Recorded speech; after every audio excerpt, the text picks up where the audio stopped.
노동의 문제나 또 앞에 살펴봤던 성평등 문제 이런 것들은 인간관계에서 생기는 불평등, 차별, 억압 이런 것들을 극복하기 위한 운동적 어떤 고찰, 또 실천 이런 것들을 우리가 고민해 봤다면 기후위기는 관계 문제가 아닙니다. 다만 누가 기후위기의 주범이냐를 좀 제대로 인식하는 것은 그럼 어떻게 풀어가야 되고 어떻게 문제를 제기해야 되느냐는 방법에 있어서는 중요한 방향 추구가 될 것 같습니다. 제가 TV 이렇게 광고 보다가 제일 싫어하는 유형이 무슨 유네스코라고 하죠. 유니세프, 엠네스티, 그다음에 국경의사들 등등 해가지고 막 시민들의 10,000원, 20,000원 후원을 받아서 뭔가를 돕자라는 캠페인을 저는 아이러니하게 되게 싫어합니다.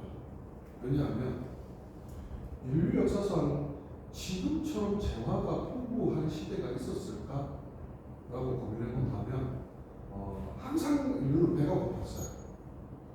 그런데 지금도 아프리카에 가면 기아와 굶어 죽는 아이들, 물이 없어서 죽는 아이들 많지 않느냐라고 하는데 불평등의 문제지 재화의 총량의 문제가 아니에요. 지금 생산해내는 이 자본주의에서의 생산 총량은요, 인류의 몇 배를 먹여 살리고도 남은 만큼 총량은 지금 넘쳐납니다. 근데 그것은 누가 독점하느냐, 누가 일반적으로 소유하고 있느냐에 대한 분배 문제거든요. 근데 그 분배를 엄청나게 왜곡시켜 놓고 그 왜곡된 구조에 굉장히 그 힘든 굶어 죽는 아이, 전쟁으로 다쳐서 있는 아이 이런 문제들을 개인의 선한 의지로 해결하려고 하는 것 자체가 너무 막 화가 나요. 그래서 예전에는 저도 한 급여의 한 30% 정도를 후원을 엄청 많이 했었거든요. 심지어 그린피스 이런 데까지 병원으로 가입해서 후원하고 했었는데 어느 순간 이게 그냥 마치 우리 정태일을 공부했을 때처럼 풀빵 사주는 느낌. 이렇게 해서는 이게 근본적인 해결이 될 수가 없다는 생각에 어쨌든 비겁한 변명이 될 수도 있겠습니다만 그런 후원들을 다 정리를 하고 운동적 성격을 갖고 있는 단체만 지금 후원을 하고 있습니다. 왜 카테고리가 다르냐라고 말씀드렸냐면 기후 문제는 파생되는 문제는 불평등 속에 편입되지만 이 문제의 본질은 인류 전체의 내일의 문제거든요. 지속 가능한 이 사회를 유지할 거냐, 더 파괴에 들어가서 멸망을 앞당길 거냐. 굉장히 많은 기후학자들이 22세기가 올 확률이 22세기가 오지 않을 확률보다 적다라고 얘기해요. 이게 말은 그냥 명제처럼 들리는데 굉장히 무서운 얘기거든요. 우리가 지금 2025년을 살아가고 있잖아요. 그러면 75년 지나면 이제 2100년대가 되지 않습니까? 그럼 75년이면 우리 손주를 되는 세대지 않습니까? 그럼 우리 손주들은 지구가 멸망하는 것을 직면하게 될 수도 있다는 이런 얘기거든요. 그런데 아주 놀라운 건 유엔에서 미래보고위원회와 주로 이렇게 굉장히 과학적 데이터를 근거로 미래를 예측하는 이 미래학자들, 기후학자들이 전망하는 최근의 전망치는요, 2050년도 불안하다. 그와 관련된 책이라든지 엄청 많이 나오고 있는 걸로 알고 있습니다. 그래서 오늘은 이게 이건 이제 불평등의 문제로서의 우리가 약자니까 저항하고 이런 문제가 아니라 인류 전체의 생명의 문제인 기후 문제를 좀 살펴볼 때고 그 속에서 또 기후 위기는 불평등에 더 크게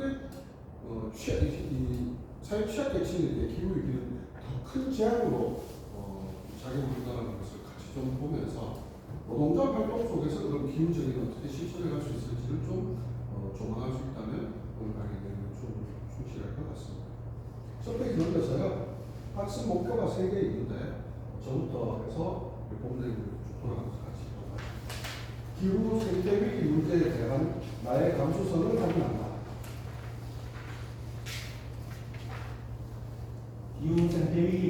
문제가 어느 정도 심각한지 확인하고 누가 주범인지 추적한다. 지속 가능한 사회를 위해서 노동자들은 무엇을 어떻게 해야 할지 생각해 봅니다. 쉬우면서도 어려운 헷갈리는 분리수거 OX 퀴즈. 그리고 그냥 재미로 실습으로 한번 해봅시다. O면은 뭐 작게 오든 크게 오든 표시해주고 X는 X라고 표시해 주십시오. 자, 선풍기를 버리려면 폐기물 스티커를 사서 붙여야 한다. OX 하나 둘 셋. O가 한 분 계시고 세 분 X고 우리 처장님은 자고 중이십니다. 어제 달리 계시면서도 봅니다. 저도 어제 공부 수련회하고 변호사 국장 퇴임식하고 12시까지 경주에서 자고 넘었습니다. 자, X이라고 하신 분들이 우리 김정환 농사한테 설명을 좀 한번 해주시죠. 소형 가전 피임은 안 붙이는 걸로 알고 있습니다. 안 붙이는 이유는 재활용이 가능해요. 네, 재활이 가능하기 때문에 지금은 100% 이걸로 알고 있습니다. 지자체에서 지자체 예산으로 수거해서 재활용할 수 있도록 하고 있습니다. 그래서 소형 가전 제품은 또 종류에 따라서는 그 안에 히토리나 이렇게 추출할 수 있는 것들이 있기 때문에 스티커를 굳이 붙이지 않아도 수거가 가능합니다. 생산자가 배수 시스템이 네. 삼성이 말씀하신 그리고 요즘에 지자체 모든 지자체가 다 그렇게 하죠. 네, 기업에서 자기 제품을 제공합니다. 기업에서 네. 자기 제품을요. 그럼 지금 또 지자체 중심에서 약간 또 바뀌었네요. 지자체도 바뀌긴 하는데 네. 기업에서 알겠습니다. 두 번째, 양파 껍질은 음식물 쓰레기니까 음식물 쓰레기 봉투에 버려야 한다. OX 하나 둘 셋. 네, 오늘 반대로 이쪽 세 분이 X, 우리 본부장님 O 하셨는데 O라고 보시는 이유입니다. 양파즙 완전 말라는 것들이 많아요. 그렇죠. 완전 말라는 거. 일단 음식물 쓰레기로 쓰는 거. 네, 우리 X라고 하신 분들 야채. 설명해 주실 분 계신가요? 양파 껍질은 소가 먹지 못하는 거라서 음식물 쓰레기에 안 들어가는 걸로 알고 있어요. 네, 정답은 맞는데 설명은 약간 조금 다르게 가는 것 같습니다. 말은 그이었어. 그런 거 맞습니다. 그러니까 물기가 전혀 없는 껍데기류 음식물이라는 되는 거죠. 그냥 쓰레기로 버리시면 됩니다.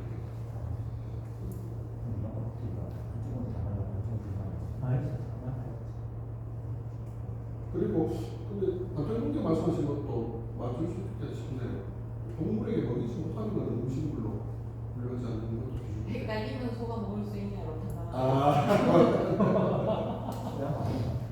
근데 세 번째, 나무젓가락은 나무재질이므로 나무에서 나무를 갈아서 펄프 종이를 만드니까 종이류로 분리수거해야 한다. OX 하나 둘 셋. 네, X. 종이가 아니고 그냥 일반 쓰레기를 버려야 합니다. 프링글스 통은 종이 박스니까 종이류로 분류해야 된다. 하나 둘 셋. 우리 본부장님, 제 지부장님 보호하셨는데 이유는요? 특히 종이가 파되어 있어서 종이 때 하는 거로 씻어서 하면 그런 줄 알고 있습니다. 네. 안에 알루미늄 재질의 음악 호일 같은 게 코팅되어 있습니다. 그래서 종이로 배출이 안 됩니다. 그리고 우유팩 같은 거 있잖아요. 우유팩도 왜 멸균 우유 있지 않습니까? 이렇게 그냥 입 벌려서 먹는 거 말고 이렇게 딱 접어져서 빨대 뽑아서 먹는 멸균 우유. 멸균 우유 안에 보면은 우유팩인데도 그거는 음악이 있어요.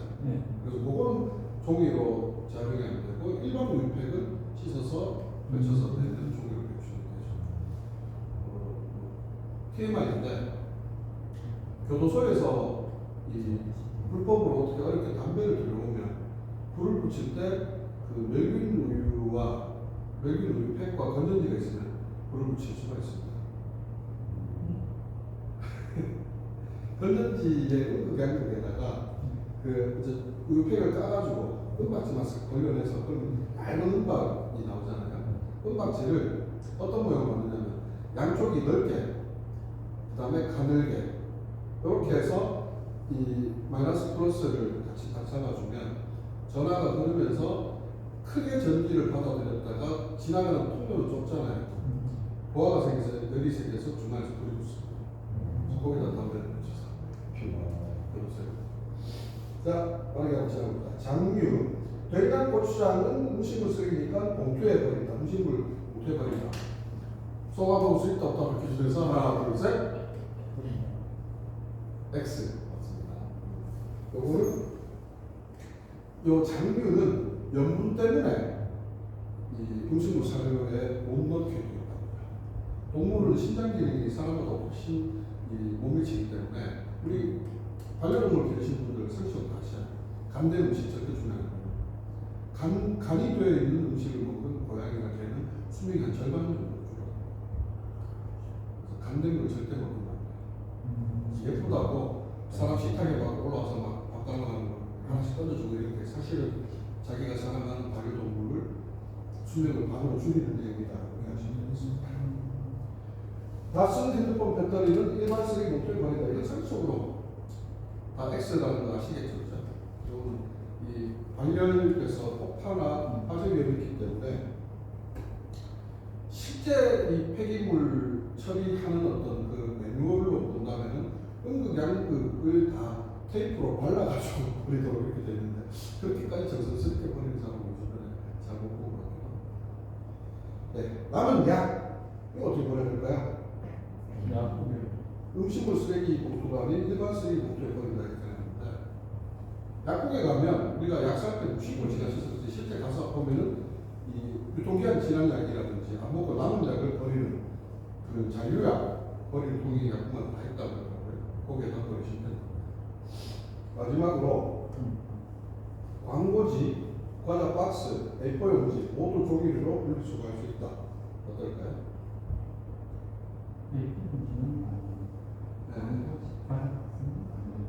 코팅이 된 종이는 종이로 재활용이 불가능합니다.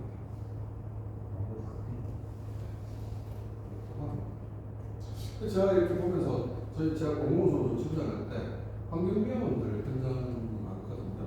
특히 민간이 타락을 줘서 이 수거하는 지자체를 보면은 이게 기존 이제 기성되어 있는 계약금이 있고 플러스 옵션에 이제 이 반입해오는 양을 차 무게를 달아가지고 그 이제 분담 단가를 조금 붙여주는 이런 것들이 많습니다. 그래서 어떻게 하냐면 너무 좀 안타까워요. 일반 시민들이 참 뭐 제대로 했든 못했든 정성스럽게 분리해가지고 다 내놓으면은 일반 생활 폐기물 쓰레기 차량에다가 그냥 압축 징계가 그냥 다 뜯어버리겠죠. 그래서 양을 더 늘리기 위해서 그런 것도 그래서 이제 투쟁하면 항상 불법 투쟁이라가지고 제대로 들들 안 버리고 안 치우고 이렇게 투쟁하는 수단으로 쓰이고 그래서 환경의 문제에 대해서 참 그런 형태를 본다면 노측도 사측도 사용자 입장도 노동자 입장도 다 환경적 의식으로 본다면 감수는 매우 배려적인 행동이라고 볼 수 있습니다. 참고 자료인데요.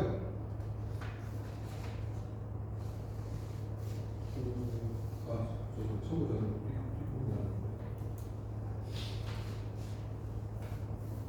요즘에 이상 기후에 대한 여러 가지 이런 것들 많이 보게 되죠. 호주의 산불 이거 몇 달 동안 지속됐던 산불이지 않습니까? 그렇죠?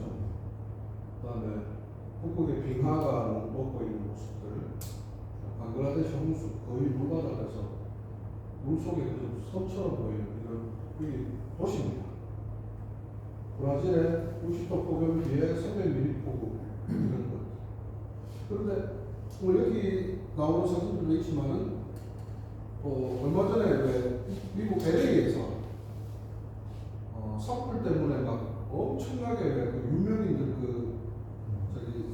베버리 hils입니까? 거기에 유명인들 막 별장, 집 이런 거 막 다 타고 이러면서 엄청나게 재산 손실이 가까이 이런 거 뉴스 나오다가 갑자기 또 며칠 있다가 이제는 막 홍수가 또 막 6개월치 내릴 비가 한꺼번에 이틀 사이에 내려버리고 이런 것들이 지금 이제 지구가 보내는 경고들이 아닐까라고 생각합니다. 일상화된 재난의 내용들 쭉 한번 보시면 될 것 같고요. 이산화탄소 연간 총배출량에서 탄소 배출과 관련된 데이터를 쭉 보시되 탄소가 왜 문제가 되는지는 다들 알고 계시죠?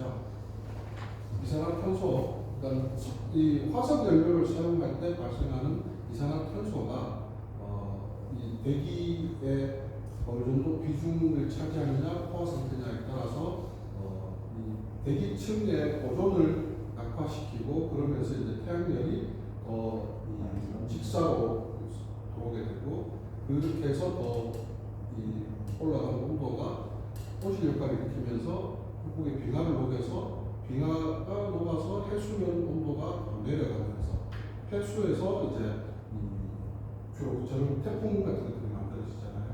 거기에 영향을 미치면서 이제 그건 뭐 기후 전문가는 아니어서 원인을 정확하게 다 설명드릴 수는 없습니다만 어쨌든 그래서 지금 전체 지구가 탄소를 어떻게 줄일 것이냐에 대한 문제로 여러 가지 고민들을 하고 있고 과거에는 탄소 제로, 탄소 중립과 관련해서 탄소 중립과 제로의 차이는 뭔지 아시죠? 탄소 중립을 먼저 구현하고 탄소 제로를 지향하는 형태는 거죠.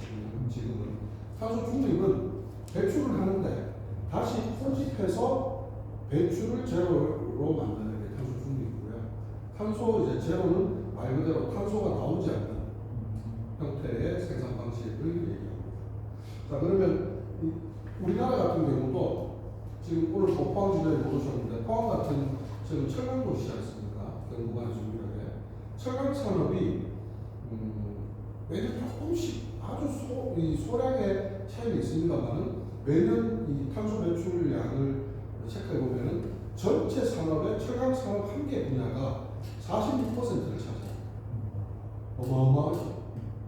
그 어마어마하게 차지하는 이 탄소의 양 때문에 2015년 파리 기후 협약을 맺고 나서부터는 이 원래부터 국제 협약은 국내로 들어가면 자국 안에서는 일반 법률의 효과를 가지는데 기후 문제에 대해서는 사실 다 문제가 왔었거든요. 각국들이 대표적인 예가 지금도 우리나라에 아직 해양 폐기를 하지 않습니다.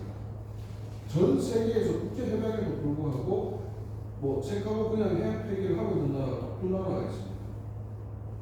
우리나라하고 일본입니다. 지금도 지금 관련법이 어떻게 바뀌는지 모르겠는데 하여튼 최근까지도 우리나라에서는 축산 폐기물을 배에 실어서 바다에 가서 투척하는 공해상에 투척하는 이런 짓들을 계속했다는 거죠. 일본도 마찬가지고요. 그 다음에 유럽에서 이걸 가지고 굉장히 많이 비난하고 그렇게 하고 있죠. 어쨌든 2015년도 파리 기후 협약을 통해서 철강이 가장 이제 탄소를 가장 많이 배출하는 기후 악당 산업으로 지정되어 있고, 그래서 우리나라는 현재 2017년에 문재인 정부 시절에 대통령이 위원장인 직속기구 그린 철강 위원회라는 걸 만들어서 2030년부터 25에서 30%의 탄소를 절감하고 탄소 배출을 절감시키고 2050년부터는 탄소 배출을 중립이 아닌 제로로 가져가겠다라는 게 지금 현재 우리나라의 가장 큰 철강 기업인 포스코와 현대제철의 사업 계획입니다. 그런데 지금 2030년이 5년밖에 안 남았지 않습니까? 2017년도에 그린 철강위원회를 만들고 기업 경영 방향을 그렇게 다 발표하고, 이건 제가 뭐 포스코 현대제철 기밀을 알고 있는 게 아니라 홈페이지로 들어가면 다 그렇게 해놨어요. 지금 탄소 줄이겠다고. 근데 5년 남았는데 아직 그렇게 한 계획 선상에 있는, 이거 지금도 5년 더 걸릴 건데 싶은 거를 아직 안 짓고 있어요. 그래서 이 탄소와 관련해서는 철강 산업의 동향을 유심히 살피는 것도 매우 중요한 우리나라에서는 최종 포인트다라는 말씀을 좀 드립니다. 영상 하나 본 것 같은데요. 탄소는 화석 연료를 사용할 때 발생하는데 이게 산업의 문제로 인식되지만 실제로 우리가 얼마나 큰 석유로부터 자유롭지 못한 석유 인간이 되어 있는지를 보는 영상입니다. 일명 호모 오일리쿠스라고 하는 인간이 지금 현존하는 인간이 석유 없이 살 수 있는가 없는가에 대한 화두 질문에 대한 답을 영상을 통해서 같이 한번 보면 좋을 것 같습니다.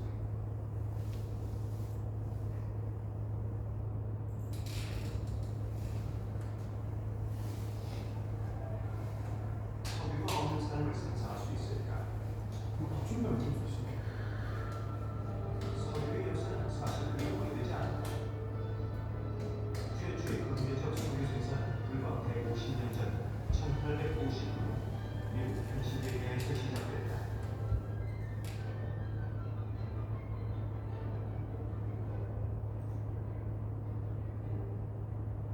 그 후 단 20-30년 만에 석유 산업이 급속히 팽창하는데 당시 가정에서 불을 밝히는 데 쓰던 고래기름보다 석유가 훨씬 값싸고 풍부하기 때문입니다.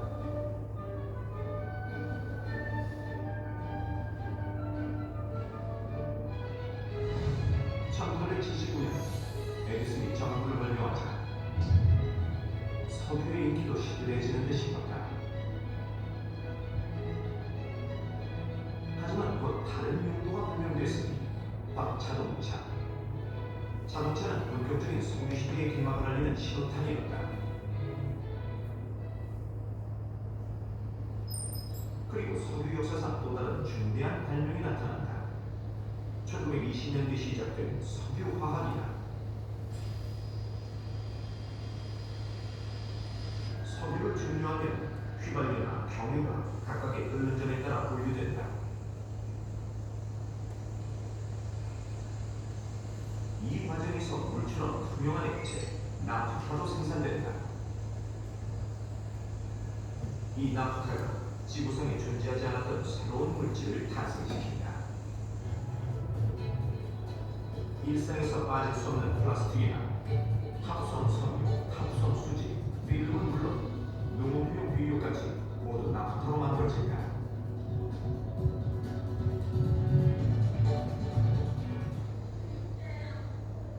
석유 없이는 아무것도 할 수 없다니 과연 그럴까?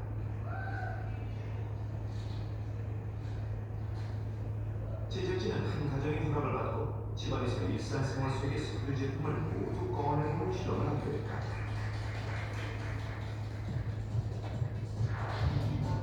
싱크대와 세면도구는 석유 플라스틱으로 만든 것이고 장난감은 물론 소파와 같은 가구도 석유 합성 제품으로 만든 것이다. 실험은 생각보다 부족하고 바깥으로 나온 석유 제품의 양은 마치 이삿짐을 가물게 했다.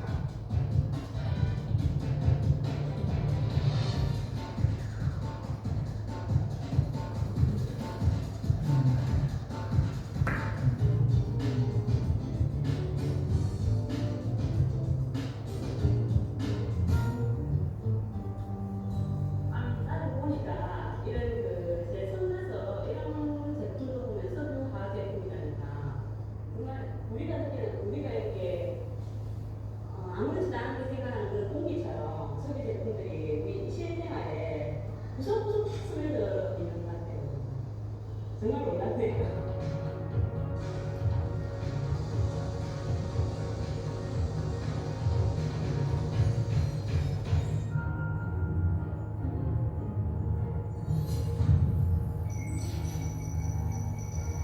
석유 1배럴을 에너지로 따지면 1년 내내 일하는 우리의 12명을 누리는 것과 같다. 세계 2위의 석유 소비국 미국에서 한 사람당 1년 동안 300명의 석유 노예를 부리고 있다.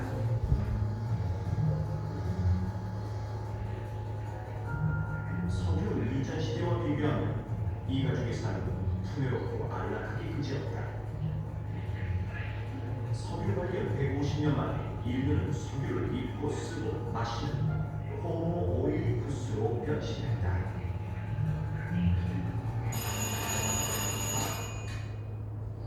우리는 과연 일상생활에서 얼마나 많은 이산화탄소를 배출하고 있을까? 탄소 발자국은 하루를 시작하는 동시에 만들어진다. 한 달 평균 4만 원의 전기세는 킬로그램의 이산화탄소가 배출되는 것을 의미한다.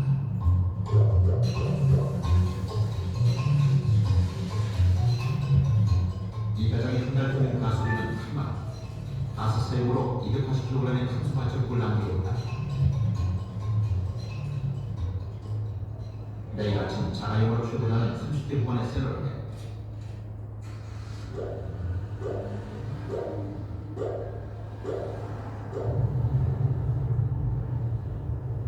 하루 출퇴근길 주행거리가 60km, 한 달이면 1100km를 주행한다.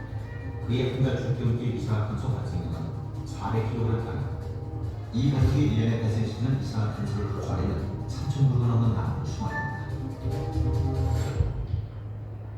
남일을 마친 가족은 모처럼 외식을 하기로 했다.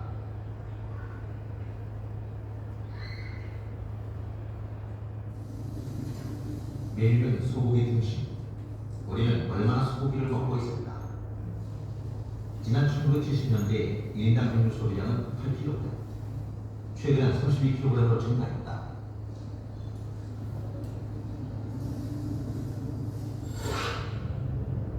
지구상에 사육되는 소는 약 14만 마리. 미국에서만 1억 마리 이상이 사육되고 있다. 이런 대량 생산 시스템에서 소고기 1kg을 얻기 위해서는 소에게 곡물 7kg을 먹여야 한다. 소서리용 곡물을 재배하기 위해 엄청난 넓이의 땅이 필요하다. 지구의 허파 아마존 열대우리 소서리와 방목을 위해 개간됐다.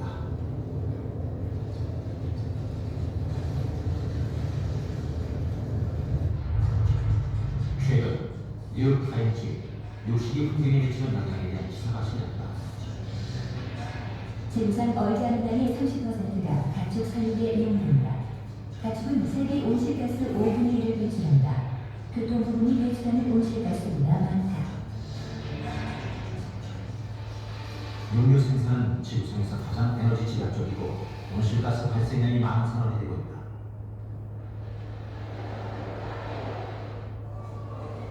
송아지 한 마리가 거축 가능한 수로 자라기 위해 1배럴의 석유가 들어가는 것으로 알려져 있다.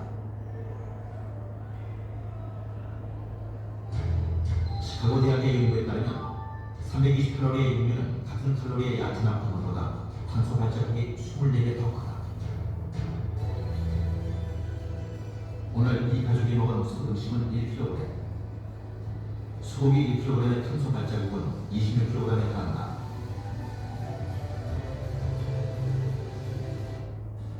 우리는 쇠고기 1kg을 먹을 때마다 무려 7리터의 보이지 않는 석유를 마신다. 현대 농업에서 제철이 사라졌다. 원래 여름이 제철인 토마토도 비닐하우스를 통해 1년 내내 생산된다.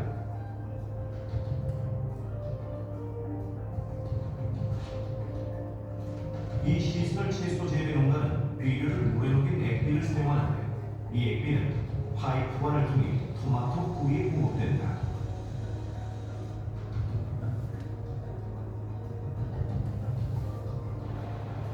기온이 내려가는 밤엔 난방 보일러를 가동해 토마토가 있는 데 필요한 적정 온도를 밤새 맞춰준다.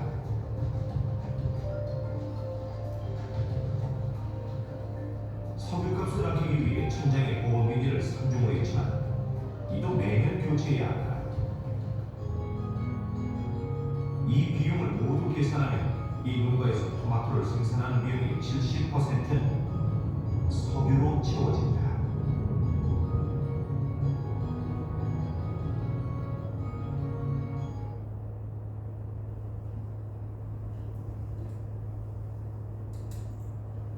네.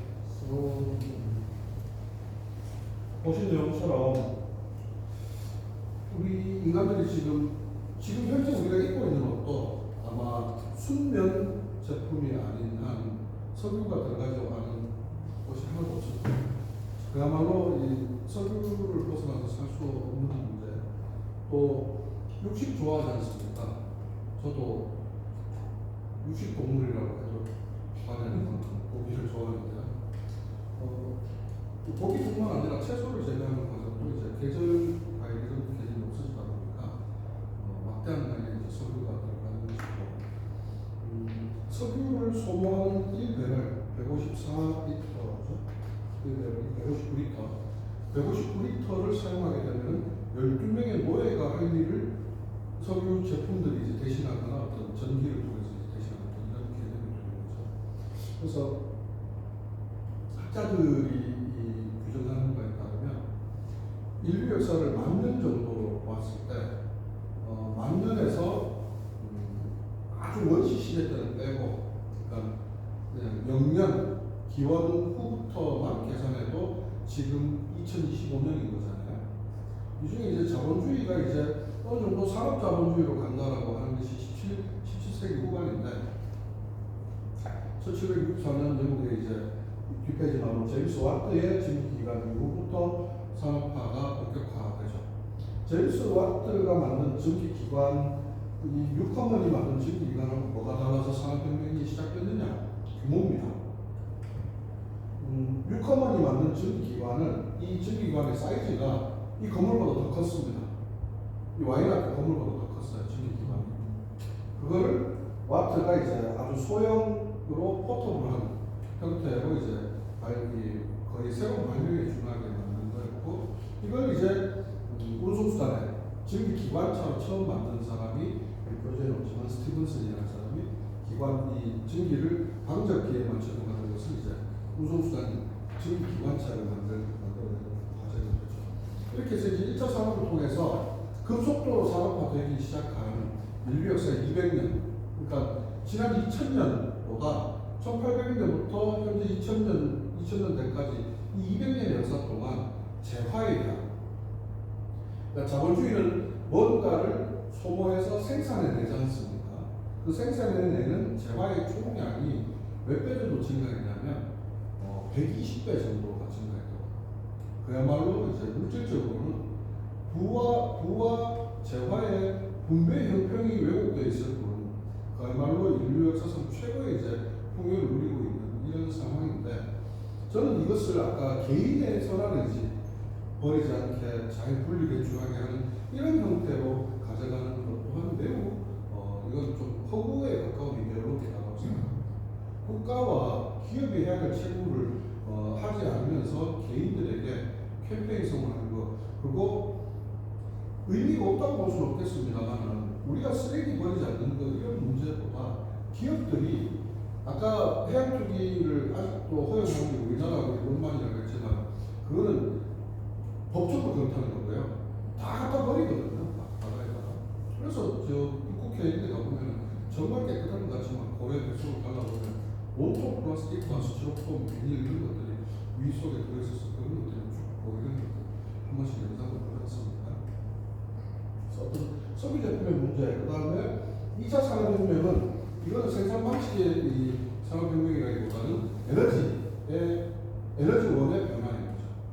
그래서 예전에는 석탄을 그냥 떼서 썼다면 이제 전기가 개발되면서 이제 발전을 위한 어떤 에너지원이 달라지면서 2차 산업혁명을 맞닥뜨리면서 인류는 그야말로 최대의 이제 1900년대 들어서 1800년대부터 해서 변화의 폭이 시작돼서 수직 상승하는 이런 모든 수직 상승하는 이 지표의 재화의 총량이 총 120배 정도 증가했다고 학자들은 보는 것이죠. 쭉 텍스트 나중에 한번 보시기 바라고, 에너지 소비를 보면 아직까지도 2000년까지를 잘라서 봤을 때 핵 발전소 문제다 그래도 핵도 굉장히 일부입니다. 천연가스, 석유, 석탄, 또 세계 화석 연료가 차지하는 게 거의 80% 이상이죠. 이렇게 배출하고 있고, 아까 그러면 소고기, 미국의 소가 왜 문제냐? 얼지 않은 땅 30%가 가축을 기르는 데 사용되고 있다는 것은 사실 어마어마한 어떤 지표거든요. 우리는 이 소형 이 축산 시설 농가 이런 데 익숙해져서 미국의 축산 시스템을 이해를 못합니다. 아까 영상에 잠시 봤지만 미국의 소 사육장은 쉽게 얘기하면 끝이 안 보입니다. 어마어마한 시설이고 거기에서 소가 뿜어내는 뭐가 탄소만큼 이 오실가스로 작용을 하는지 알고 계시죠? 네. 소가 끼는 방구, 웃긴 얘기처럼 들리는데 심각한 문제입니다. 심각한 문제고 아까 예전에 봤던 것처럼 사람들이 타고 다니는 자동차가 뿜는 외형보다 더 심각하다는 거죠. 실제로 그 정도로 이 오실가스를 배출합니다. 그래서 소가 사람을 죽인다든가 소가 인류를 멸종시킨다는 그런 제목의 책도 제가 어디서 본 적이 있었던 것 같습니다. 소들이 뿜는 그 메탄이 방구 안에 들어있는 메탄 가스가 이 탄소 작용을 해서 온실 작용을 하는 거죠. 그러니까 이 프렌가스가 처음부터 주목이 되어서 배출하는 이 가스들이 O3 오존층을 뚫어서 햇빛이 너무 뜨겁고 강렬하기 때문에 우리가 일종의 보호막을 하고 있었다면 보호막은 뚫렸더니 이게 지표에 닿아서 다시 반사돼야 되는 것들이 메탄과 탄소 이런 이 온실가스들이 말하는 이제 비닐 안에 온실인 것처럼 가두고 있어서 반사열을 붙잡아서 안에서만 복사되게 하는 이런 게 이제 기후를 증가시키는 요인이고, 기후가 증가됨에 따라서 여러 가지 이상 기후들이 많이 나오고 있는데 영상을 2개 보실 텐데요. 지구의 온도가 우리는 사계절이 있다 보니까 온도에 더 둔감해요. 겨울은 춥고 여름은 덥지. 온도차가 있으니까 별로 온도가 1도 올라갔을 때 이런 담론에 되게 둔감해요. 사계절입니다, 이 사람들.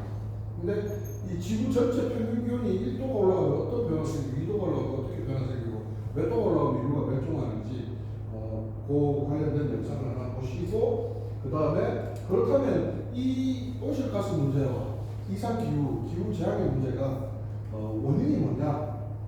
기업의 작용과 외부화 효과라는 것에 대해서 영상 2개 연달아서 보도록 하겠습니다.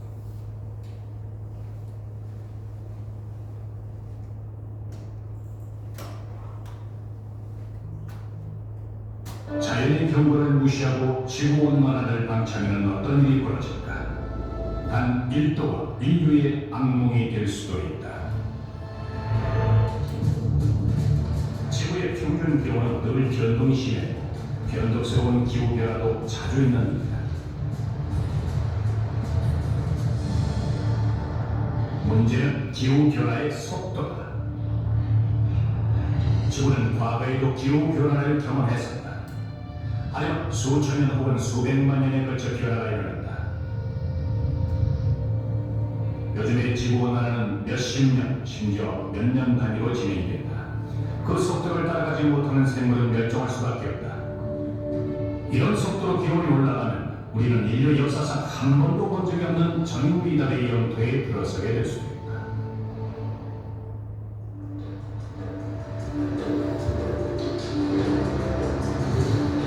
지구온난화는 에너지에 대한 인류의 탐욕과 함께 시작됐다. 우리가 스위치를 올리고 플러그를 끼우고 버튼을 누를 때마다 매연도 함께 발생된다.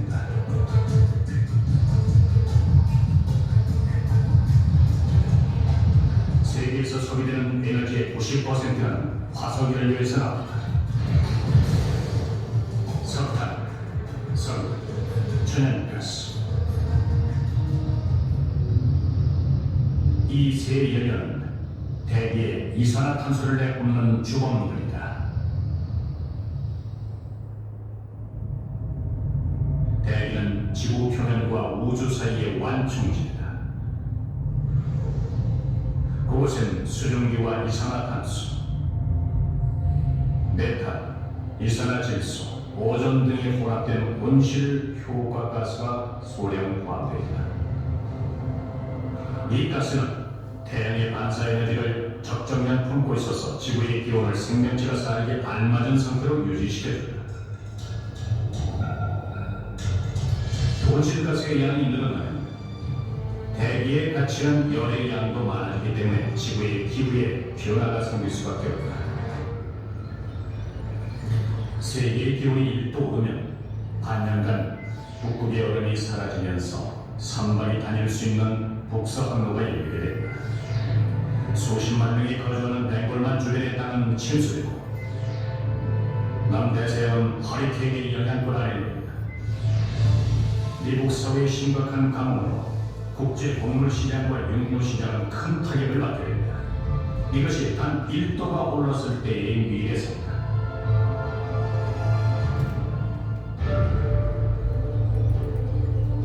세계의 기온이 2도 더 오르면 생물권에 급격한 변화가 일어나게 될 것이다. 그린란드의 빙하들이 사라지고 얼음이 녹으면서 북극곰들의 생존이 위협당하고 곤충들은 방향 감각을 잃는다.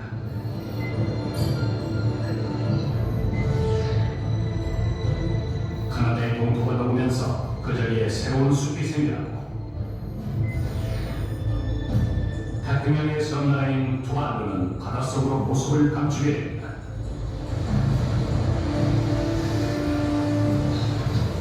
이것이 기온이 2도 오른 지구의 모습이다. 과학자들은 지구의 평균 기온이 2도가 오른 시점부터 인류의 삶은 근본적으로 바뀌게 될 거라고 보고 있다. 지구온난화는 폭주 기관차처럼 통제불능 상태가 된다. 온난화로 극지의 해빙이 가속화되고 해빙은 온난화를 축제한다. 얼음이 녹으면서 물이 많아지고 그 물은 태양의 열을 더 많이 흡수해 다시 얼음을 녹이고 그 결과 지구는 더 빠른 속도로 더워집니다.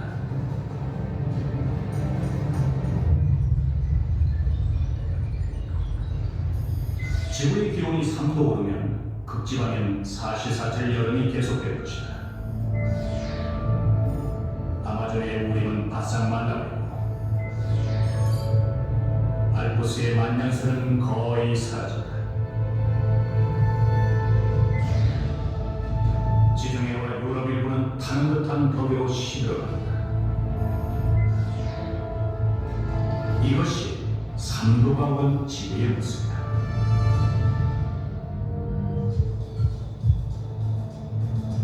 (2003년) 유럽을 강타한 풍경으로 사람들이 허덕이고 있는 동안 큰 주목을 받지 못했지만 식물 세계도 반란이 일어났다.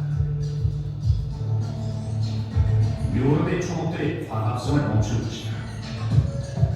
정상적인 환경에서 식물들은 이산화탄소를 흡수한 뒤 산소로 바꿔 대기 속으로 다시 내보낸다. 온실가스에 맞선 최전선의 방위군인 셈이다.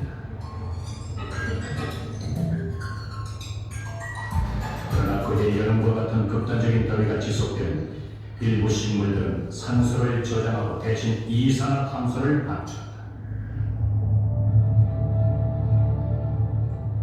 만약 이산화탄소를 산소로 바꾸는 식물의 광합성 작용이 정기적으로 중단된다면 생물계엔 어떤 일이 벌어진다.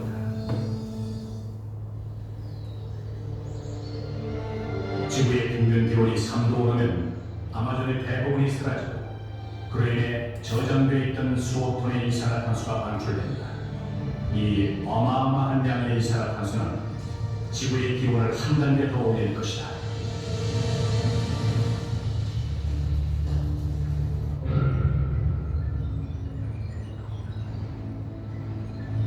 지구의 평균 기온이 4도 오르면 바닷물의 수위가 상승해 인구 밀도가 높은 삼각주들을 집어삼킬 것이다. 방글라데시 전역이 바닷물에 씻겨 내려가고 이집트가 침수되고 베니스가 가라앉는다.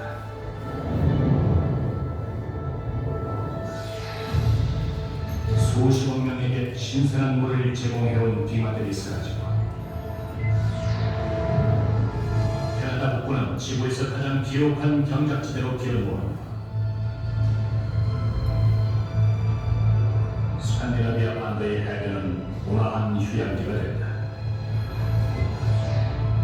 남극 대륙 서부의 빙산이 무너져 바닷물의 수위는 전보다 더 높아질 것이다. 이것이 기온이 4도 오른 미래의 모습이다.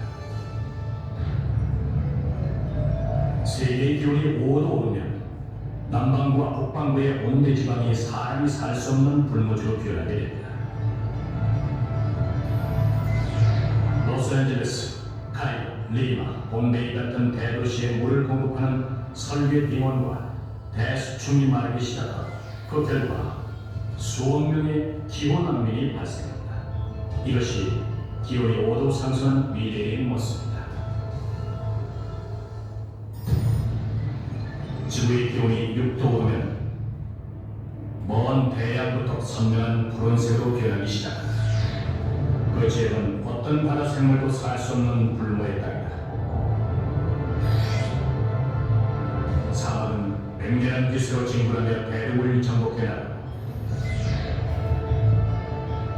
자연재해는 일상적인 사건이 됩니다. 세계 주요 도시들 중 일부는 침수되어 있다. 이것이 육도가 오는 지구의 미래사입니다.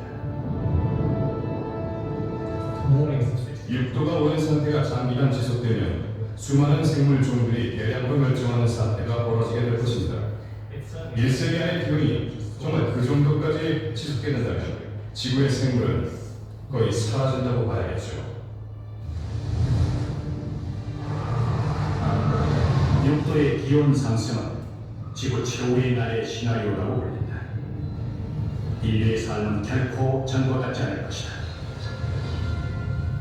그러나 아직 절망하기엔 이르다. 전문가들은 지금이라도 노력하면 파국을 막을 수 있다고 믿고 있다. 지구의 평균 기온은 이제 겨우 0.8도 오른 상태다. 문제는 시간이다.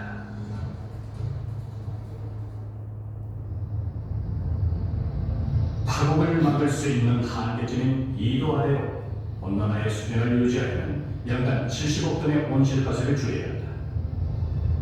전 세계 모든 자동차의 평균 연비를 갤런당 25km에서 50km로 2배 올리면 10억 톤을 줄일 수 있다. 그러나 지구의 기온을 2도 이상 올리지 않으려면 아직도 수십억 톤의 탄소 발자국을 더 감축해야 한다.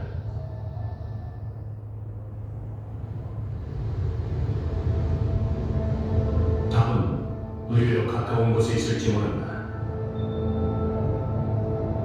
그러나 지금과 같은 에너지 나눔이 계속된다면 답을 찾기 전에 파국이 먼저 찾아올 수 있다.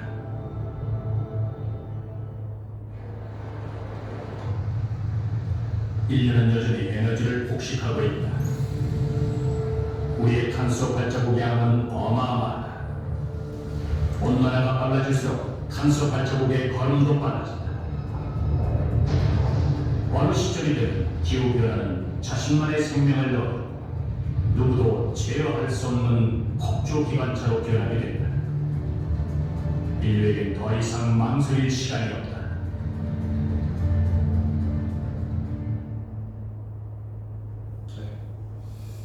또 다른 문제가 하겠습니다. 2008년도로 기억하는데요. 러시아의 시베리아 한 마을에서 8살 난 어린 소녀가 의문의 죽음을 당합니다. 병으로 죽었는지 갑자기 이유를 모르고 죽었는데 그 소년 시신을 살피던 마을 주민들이 하나둘씩 죽기 시작해가지고 수십 명이 죽었던 사건이 일어났습니다. 백학 조사를 통해서 왜 죽었는지 확인해보니까 놀랍게도 탄저병이었습니다. 식물에 생기는 탄저병하고 동물에 생기는 탄저병하고 다릅니다. 이 괴사대에 들어가면서 치료법이 한정적으로 없다라고 알려져 있는 걸로 알고 있는데 이게 탄저병이 왜 걸렸는지 추적해야 될 거잖아요. 추적을 했더니 굉장히 제가 그 지금 기사를 정확하게 다 기억을 해서 몇 년 정도 지난 건지 기억이 안 나는데 이 러시아의 술록대가 탄저병에 걸려가지고 집단 폐사한 것을 탄저병균이 있기 때문에 이걸 함부로 처리를 못하잖아요. 깊이 땅을 파가지고 이 얼음을 깨고 거기다 묻어놓는 거예요. 왜냐하면 영구 동토층이라고 해서 1년 내내 얼음이 녹지 않는다. 여기는 이 술록을 거기다가 이 탄저병에 걸린 술록을 묻어놓으면 이 밖으로 노출될 일이 없잖아요. 그리고 얼어있으니까 병균도 활동이 활성화가 안 될 거잖아요. 그런데 이게 지구온난화 때문에 영구 동토층이 녹으면서 그 술록을 묻었던 땅 위에 얼음이 녹아서 지표가 노출됩니다. 그러면서 탄저병균이 다시 활성화되면서 이건 죽지도 않는다 그러죠. 그러면서 이제 인간한테 전염돼서 그 8살 소녀가 죽게 된 사건이 있거든요.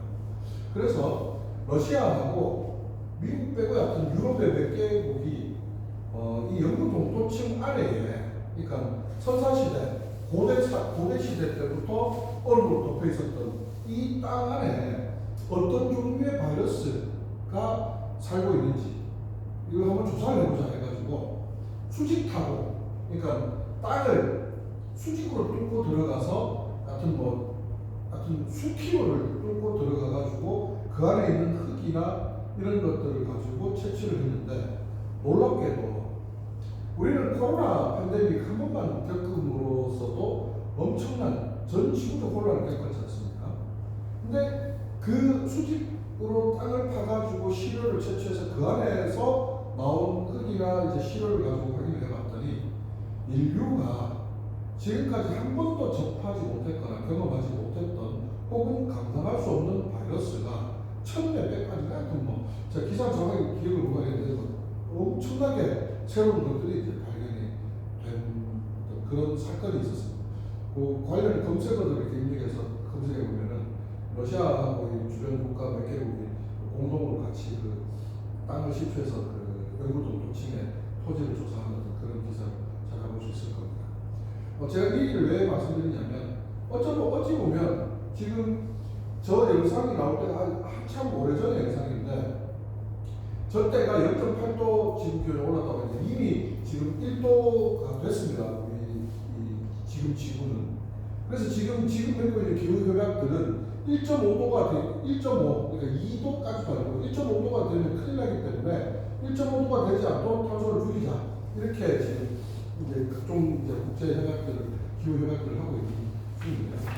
이런 말을 하면서도 저는 이제 종이컵을 사용하는 이런 이율배반적인 모습을 보입니다. 우리 교재 내용을 봅시다.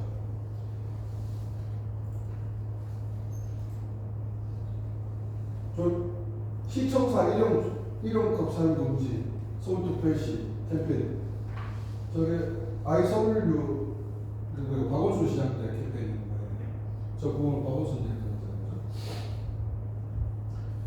기후적인 감수성을 높여서 우리가 자발적 선한 의지로 또는 뭐 나의 가족과 내 후손의 미래를 위해서 이거를 종이컵을 감춰 쓰지 않고 개인 컵 쓰고 이런 것들이 어찌 보면은 굉장히 의미 있는 행동이기도 한데 이런 개인의 노력을 구하는 어떤 이런 초점이 사실은 이 기후위기의 진짜 본질, 진짜 이유를 흐리게 하는 것 아닌가 하는 것을 다음 영상을 통해서 한번 좀 보도록 하겠습니다.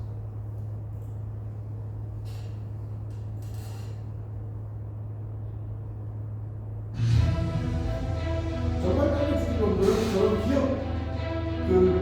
기업의 모아내는 아닌가 하는 것을 더 이상 영화의 한 장면이 아닙니다. 전 지구적 기상이변과 생태계 파괴를 막기 위해 정부는 재생에너지 사업에 투자하고 기업은 전기자동차를 생산하고 소비자는 텀블러와 에코백을 구입합니다. 그리고 우리는 지구를 위해 무언가 하고 있다고 안심합니다. 그런데 이런 활동으로 전 지구적인 기후위기를 막을 수 있을까요? 먼저 기후위기의 원인이 어디에서부터 출발했는지 알아봅시다. 현대의 많은 기업은 산업사회와 더불어 성장해왔습니다. 화석연료의 사용은 급격한 산업화를 만들었고 석유화학 산업의 등장과 성장은 지금의 플라스틱 시대라고 할 만큼 합성섬유, 합성고무, 합성수지, 합성비료와 농약 등 석유화학 제품들을 쏟아내고 있습니다. 이것들은 모두 탄소 배출과 기후위기의 주범들입니다. 기계 발명과 기술 혁신이 불러온 산업혁명은 생산성 증가로 이어집니다. 섬유, 철강, 자동차, 반도체, 인터넷, 로봇, 의료 등 다양한 산업으로 무한대로 확장되고 있습니다. 기업은 생산성 증가를 통해 대량 생산이 가능해지고 이렇게 생산된 상품이 팔려야 기업은 이윤을 낼 수 있습니다. 이 과정에서 우리는 과잉 소비를 강요받게 됩니다. 기업은 더 많은 이윤을 위해서 사회에 엄청난 비용을 전가시킵니다. 자신이 치러야 할 비용을 누군가에게 떠넘긴다는 것이 외교 효과의 출발입니다. 예를 들어 기업이 오염물질을 방류하고 공장의 유독가스와 매연으로 공기를 오염시키는 것을 들 수 있습니다. 기업은 이윤을 위해서 생태계 파괴, 해양오염, 가부장의 방류, 탄소 배출, 해프닝 등 많은 문제를 일으킵니다. 이것이 바로 외부 효과죠. 탄소 배출량이 급격히 늘어난 시점은 산업혁명 이후 시작된 인도입니다. 산업혁명 이후 지구 표면의 평균 온도는 섭씨 약 1.1도 상승했고 기후변화는 줄었고 해수면이 상승하고 경제성장과 함께 탄소 배출도 급격하게 증가했습니다. 최근 10년간의 온실가스 누적 배출량을 분석한 결과 배출량 상위 10%인 140곳의 업체와 사업장이 국내 누적 온실가스 배출량의 약 78%를 차지하는 것으로 나타났습니다. 어떤 일들이 벌어지는지 사례를 통해 살펴볼까요? 파뮤는 열매를 짜서 만드는 식용유로 인도네시아는 전 세계 파뮤 생산량의 약 60%를 차지하고 있습니다. 이 엄청난 생산량 대부분이 기업형 농장에서 나옵니다. 이 중에는 삼성, 포스코 등 이름만 들으면 알 수 있는 세계적인 기업들이 있습니다. 멀쩡한 열대우림을 파괴하고 땅과 강물을 오염시키고 있습니다. 지구의 허파에 남아준 열대우림이 기에 타서 파괴되고 있는데 그 면적은 서울시 면적의 6.6배에 달합니다. 다국적 농축산 대기업들의 짓입니다. 공장식 농축산 기업의 이익을 위해 열대우림을 파괴하고 있는 것입니다. 마스크와 거리두기가 일상이었던 코로나19 팬데믹 3년. 우리는 한 번도 경험해보지 못한 세계와 마주 있습니다. 기후위기와 코로나19 팬데믹 같은 전염병 증가의 원인은 모두 그 뿌리가 같다고 할 수 있습니다.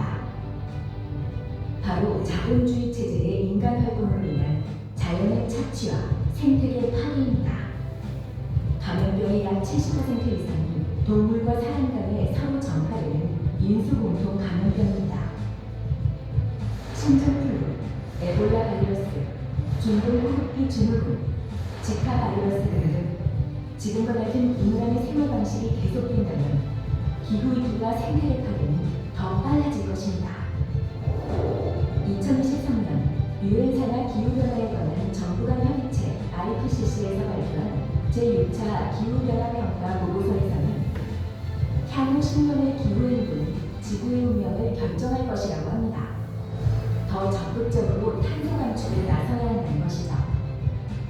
그러나 정부의 기후위기 정책은 정반대로 가면서 국제적으로 기후 악담이라는 평가를 받고 있습니다. 2030년까지 재생에너지 발전 목표를 30%에서 20%로 낮추기로 했습니다. 재생에너지를 확대해야 함에도 불구하고 목표치를 낮추고 있습니다. OECD 국가 중 한국이 2위입니다. 지금 정부는 오히려 신규석탄 발전소 건설, 원전 배출을 확대, 노후원전의 수명을 연장하고 있습니다.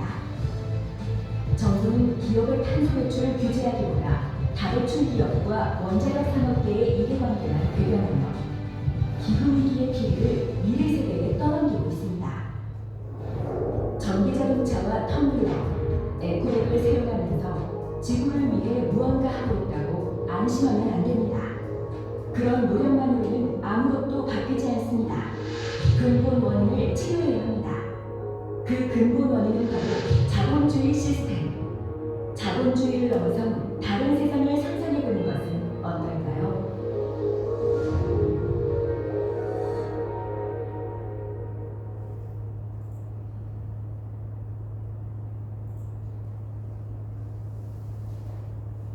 네, 여기 주말에 읽을 거라고 쭉 넘어가도록 하고요. 바로 한 15분, 20분 정도만 돼서 이 강의를 마쳤다고시죠. 그리고 좀 쉬었다가 강의를 하도록 하겠습니다. 주간의 시기에 소개해서 자, 앞에 탄소 발자국이 있었다면 다시 우리가 논하는 것은 생태 발자국입니다. 즉, 지구를 황폐화시키는데 이 탄소 발자국을 인류가 지금까지 찍어왔다면 그 본질은 개인들의 어떤 문제보다는 방금 보셨던 것처럼 기업 활동, 자본주의라고 하는 경제 시스템이 이 자본주의의 생산 방식은 그 속성 자체가 대량 생산과 대량 소비를 촉진하는 것을 토대로 하고 그렇게 해서 이 생산성을 높여왔던 1800년대 이후에 산업화되면서 수익적으로 늘어가는 여러 그래프들을 봤지 않습니까? 그래서 그 기업 활동들, 자본주의가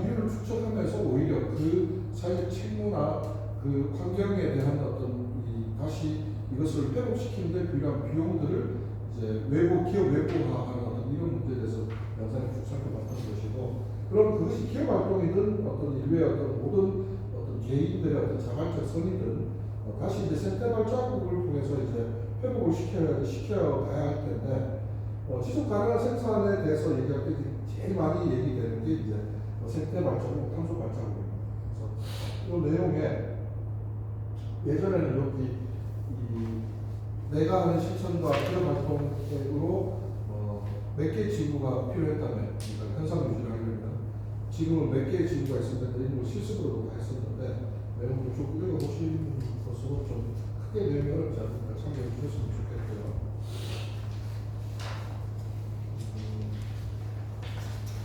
9분짜리 영상인데 우리가 정말 심각성을 아느냐, 앞에서 쭉 봤던 영상의 위기를 심각성을 제대로 인지시키는 그런 영상, 요거는 제가 그 볼거리 영상으로 김정은 동영에 올려서 공유하도록 하고, 짧은 인류가 3분 만에 지구를 멸망시키는 과정이라는 제목의 영상입니다. 그래서 이거는 짧은 영상이니까 같이 한번 보도록 합시다. 4분짜리입니다.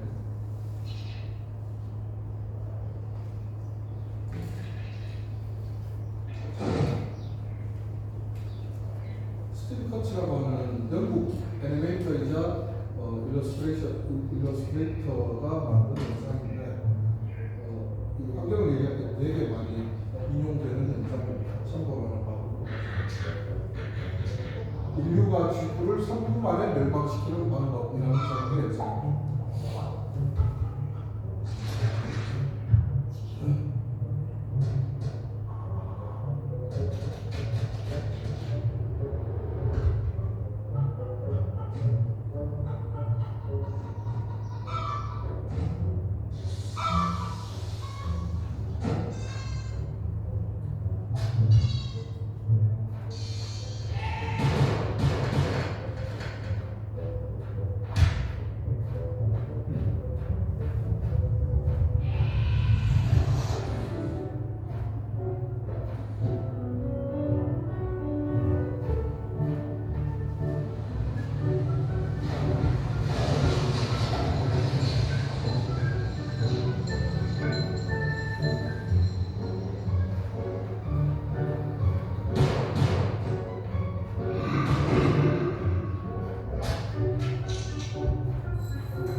KFC 다 안 드셔보는 분 아무도 안 계시죠? 먹을 때 어떤 느낌 드시는지 여쭤봐도 될까요? 일반 통닭집에 시킨 닭하고 뭔가 좀 다른 느낌 받거든요. 없습니까? 일단 아마 딱 떠오르진 않지만 제 설명 들어보면 보고 마실 겁니다. 살덩이가 엄청 큽니다. 뼈가 다릅니다. 같은 부위여도. 그래서 한때 KFC 괴담이라는 게 엄청 많이 나왔어요. 그 괴담의 내용은 뭐냐면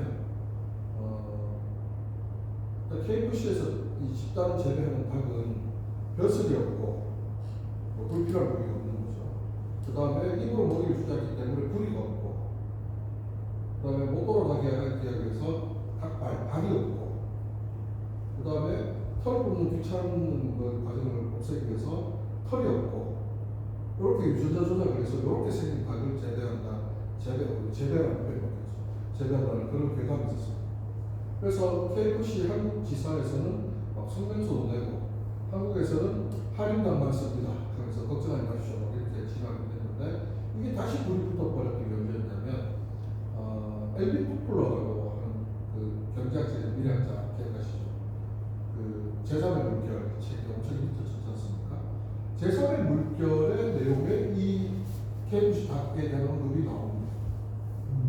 그래서 사람들이 아니 엘빈 토플러 같은 사람이 괴담만 듣고 그런 걸 썼겠느냐 뭐 이러면서 엄청 논란이 됐었죠. 그것도 KFC 막 진화에 나섰어요.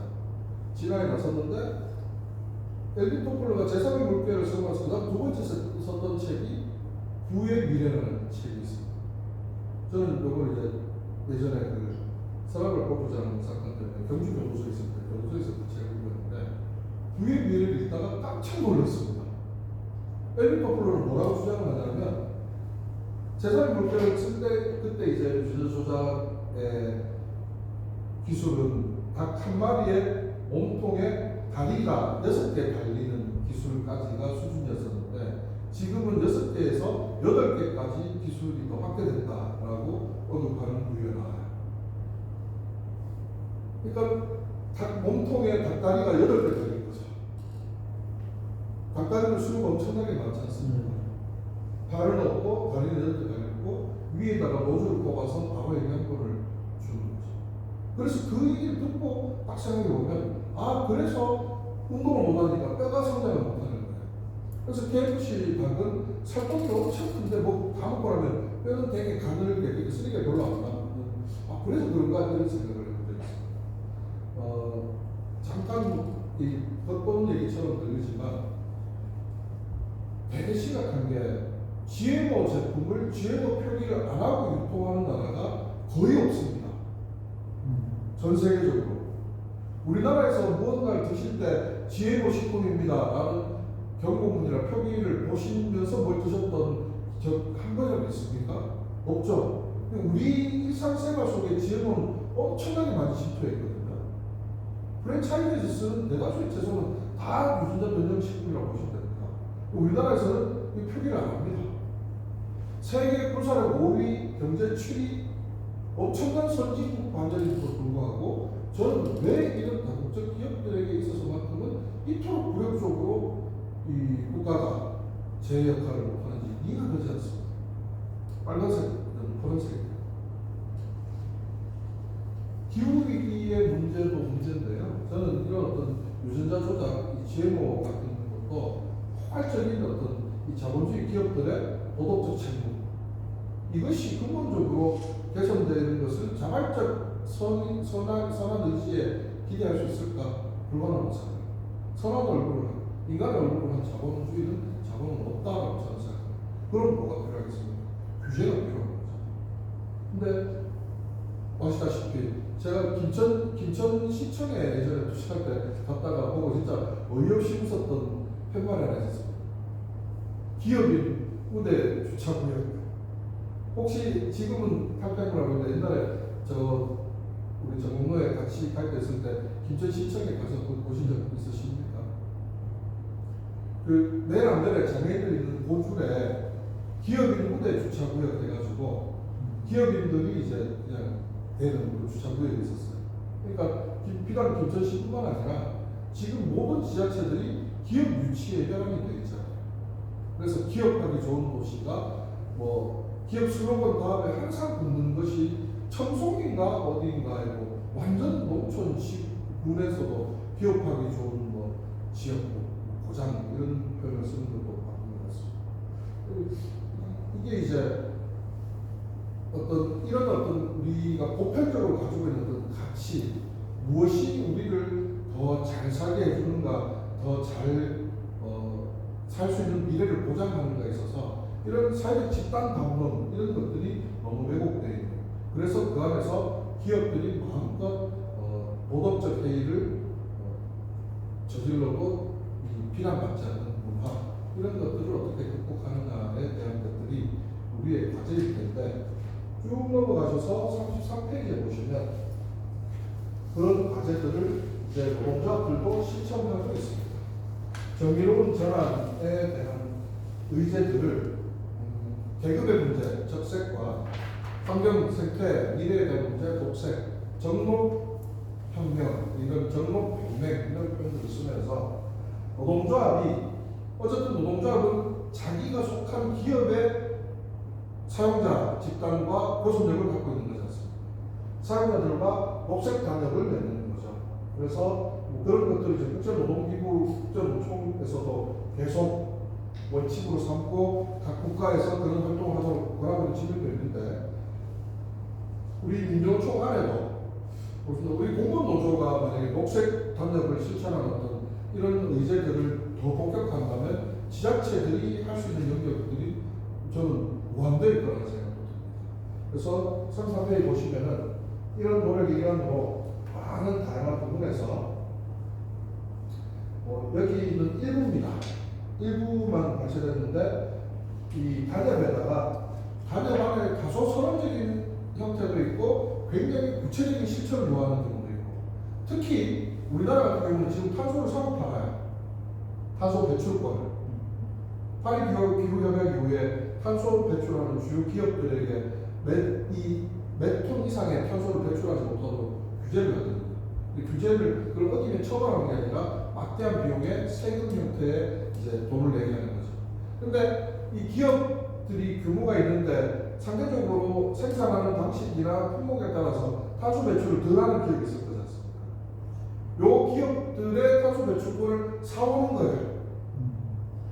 참 우리나라 기업들 참 창의력이 정말 엄청나게 많습니다. 그러면서 이제 그 추진당하는 비용보다 적은 돈을 주고 이제 탄소 배출권을 사오게 되는 거죠. 그래서 탄소 배출하는 주요업체에서는 탄소 배출권 사오는 거 금지 뭐 이런 걸 단연으로 한다든지 이런 사례들이 있습니다. 그래서 우리가 일상생활 속에서 종이컵 쓰지 않기 이런 운동을 하는 것도 뭐 의미가 있지만 기업 아까 이 기후위기의 외부화 영상에서 보셨던 것처럼 그 책임을 국가나 사회 어떤 전체 국민에게 떠넘기는 기업의 이런 행위들을 단체협약을 통해서 녹색 단협 체결하기 이런 실천을 통해서 하는 사례도 모범적인 사례로 어떻게 대응할 것인지 어떤 실천을 할 것인지 뒤에 보니까 전교조의 단협도 있네요.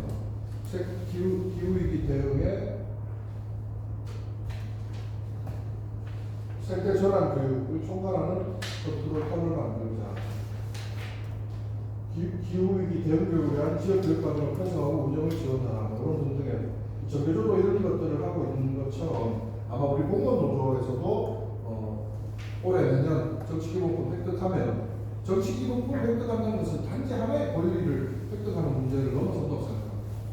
왜냐하면 자치단체장들이 지금까지는 자기들이 휘두를 수 있는 제 손에 잡힌 지팡이처럼 여긴다면 우리 스스로가 정치기본권을 통해서 정치 의사표현을 할 수 있고 정치 행위를 할 수 있게 된다면 그것이 합법적인 논란에서 그렇다면 자기도 경우에 따라서는 선택받거나 심판받는 사람이 될 수 있기 때문에 어찌 보면 가장 영향이 있는 집단화 될 수도 있는 거죠. 그렇게 되었을 때 지자체들의 역할을 어떤 이런 형태로 좀 통제하고 촉구하는 형식으로 할 수 있는 것들이 굉장히 많지 않을까. 다만 그 과정에 숙제가 하나 남게 됩니다. 이 문제인데요. 생태 실천적 일자리 문제 이거 어떻게 볼 거냐. 울진에 한울 원자력 본부에 최남철 위원장이라고 있습니다. 저는 한 2000년도 초반부터 아는 사이여서 한 30년 가까이 알았던 사람인데 정말 이 한수원 노조 어영들 안에서 참 힘들지만 독야청청하면서 활동의 모범을 보이는 참 활동가라는 저는 생각이 듭니다. 한겨레 20일에 우리나라는 탈원전으로 가야 된다는 인터뷰를 하고 나서 한 1년 정도 기간을 심각한 테러를 매일 당하면서도 못하게 됐어요. 보니까 진짜 너무 극심하더라고요. 온갖 목소리부터 해가지고 막 욕으로 장문에 글을 써놓고 그걸 카톡에 한 글자씩 바로 세번 올리는 거예요. 정성도 대단하다 했어요. 친구 안 하나요? 옛날에 초기에는 친구도 하고 해봤는데 더 힘들지더라고요. 그러면서 한수원에 다녔거든요. 근데 이제 그 최남철 위원장을 공격했던 사람들 심리 뭘까요? 야, 우리가 지금 원자력 발전소 되고 있는데 타월들하고 우리 짝이 다이라는 말이야. 뭐 이런 이제 반발들, 비난들이었거든요. 마찬가지입니다. 지금 경주에 가면 경주에 맥스터 진장 많이 하고 있잖아요. 영덕에 지금 영덕군수가 얼마 전에 또 핵발전소 유치하겠다 해가지고 또 주민들하고 또 지금 문제가 생기고 있지 않습니까? 그러면 우리는 그것을 이제 그 자체로만 볼 텐데 우리 사회라는 게 다 맞물리는 통리들이 있는 거잖아요. 화력발전소 없애야 된다. 뭐 2030년이고 몇 년도까지 지금 이 협약에서 화력발전소 다 없애야 되잖아요. 근데 그럼 화력발전소에 조금만 넘자도 가야지. 이런 문제들에 대해서 고용과 생태 이런 이 가치들이 충돌하는 것을 민주노총이 정책적으로 어떻게 해결점을 제시하면서 어떤 이 협의의 틀을 조성하는가 이런 것은 우리도 생태 기후 문제를 얘기하면서 우리가 환경 운동가들은 아니지 않습니까? 그렇다면 이 안에서 충돌하는 담론들 간의 충돌하는 문제를 어떻게 해소할 것이냐 이런 것들은 토론 과제이고 민주노총이 좀 강조하고 정책 의제로서 좀 도출해야 될 결과가 아닌가 생각합니다. 여기까지 기후에 대한 노동의 주제를 좀 살펴보고요. 잠깐 쉬었다가 이제 마지막 강의도 이게 세 덩어리 국가 1터, 3터 세 영역의 어떤 대안적 모델을 살펴보면서 짧게 좀 진행하고 마무리할 수 있도록 하겠습니다.